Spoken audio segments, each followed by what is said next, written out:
সামান্য বৃষ্টি এই শব্দটা শুনলেই যেখানে আমাদের মনে আসে শীতলতা আর সজীবতার আবেগ, সেখানে কুষ্টিয়া শহরবাসীর জন্য এর অর্থ সম্পূর্ণ ভিন্ন। সামান্য বৃষ্টিতেই যেন তাদের জীবনে নিয়ে আসে চরম দুর্ভোগ। কুষ্টিয়া শহরের রাস্তাগুলো এখন যেন এক মরণ ফাঁদ। প্রতি বছর বর্ষা এলেই এই চিত্র নতুন করে সামনে আসে।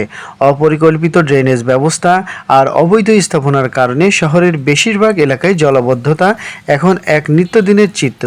বৃষ্টি হলেই হাঁটু পানি জমে যায় আর তাতে মিশে যায় ড্রেনের নোংরা পানি। ফলস্বরূপ চারদিকে ছড়ায় দুর্গন্ধ আর নোংরা পরিবেশ। শুধু জলবদ্ধতা নয়, শহরের বেশিরভাগ সড়ক এখন খানাখন্দে ভরা। পিচ উঠে গিয়ে তৈরি হয়েছে বড় বড় গর্ত।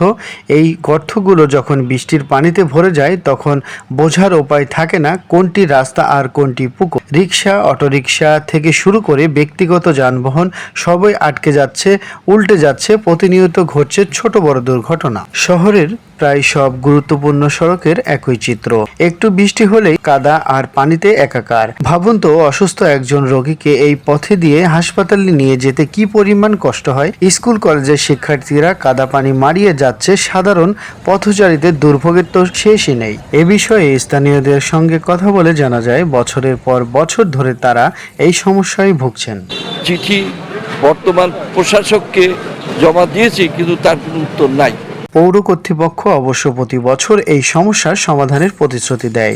সংস্কারের জন্য টেন্ডার হয়, বরাদ্দ আসে, কিন্তু কাজের কাজ কতটুকু?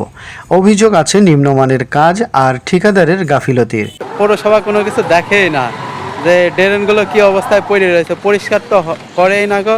আর ড্রেনগুলো যে পানি পর্যন্ত উপরের দিক দিয়ে উঠে যায়। ড্রেনে যখন বৃষ্টি হয় তখন ড্রেনের পানি আর রাস্তার পানি এক হয়ে যায়।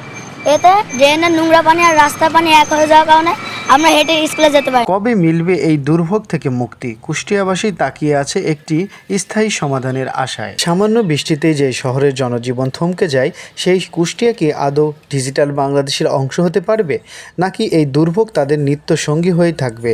উত্তরটা হয়তো সময়ের হাতে, কিন্তু এই মুহূর্তে কুষ্টিয়াবাসীর একটাই দাবি, সুন্দর মিশ্রণ আর জলকাদামুক্ত একটি শহর। News desk, BD Bangla news 24।